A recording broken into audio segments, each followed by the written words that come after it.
Meaning of dignity. Dignity. Dignity. Dignity. Dignity.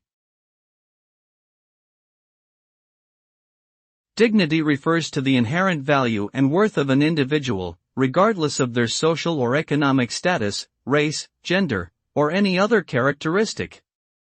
It encompasses the idea that every person has a right to respect, autonomy, and self-determination, and that they should be treated with fairness and compassion.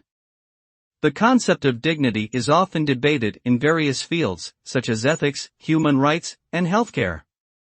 Ultimately, upholding human dignity leads to a more just and equitable society, where all individuals are recognized and valued for who they are.